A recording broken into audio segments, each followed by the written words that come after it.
After the attack on Pearl Harbor, one of the Japanese Zeros crash-landed on one of the Hawaiian Islands in what is called the Niihau Incident. The Japanese planes came in from the north and circled around to attack Pearl Harbor. I was a 7-year-old boy living on the island where the X is in this map. After attacking Pearl Harbor, the Japanese planes returned to the northwest to find their carriers. One of the Zeros had been damaged by anti-aircraft fire and had to crash land on Niihau Island. The island was sparsely populated, with only a few native Hawaiians and 2 Japanese workers.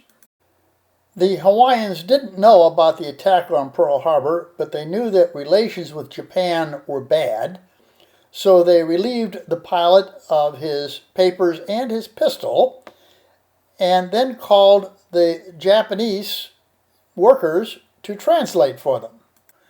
The 2 workers listened to the pilot's story. One of them shook his head and walked away without saying anything and went into seclusion. The other one decided not to tell the Hawaiians what the Japanese pilot had said.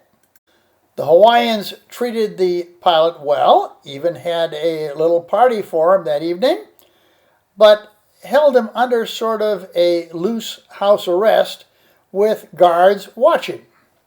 That evening, the Hawaiians learned of the attack on Pearl Harbor from a battery-operated receiver, but they had no means of contacting the outside world. For about 5 days, the Hawaiians held the Japanese pilot under loose house arrest.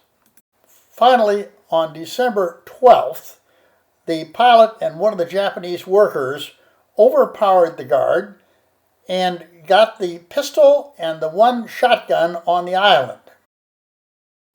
The pilot and one of the workers then went to the crashed Zero, removed one of the machine guns, and burned the plane. They went to one of the Hawaiians' homes, who had been holding them, and burned the house down. A big Hawaiian and his wife decided they could not tolerate such behavior. While the wife grabbed the pilot's arm, the big Hawaiian rushed him. The pilot broke away and fired 3 shots, hitting the Hawaiian in his leg, his stomach, and finally in his groin. This infuriated the big Hawaiian. He picked up the little pilot, threw him against a wall, where his wife then beat out his brains with a rock.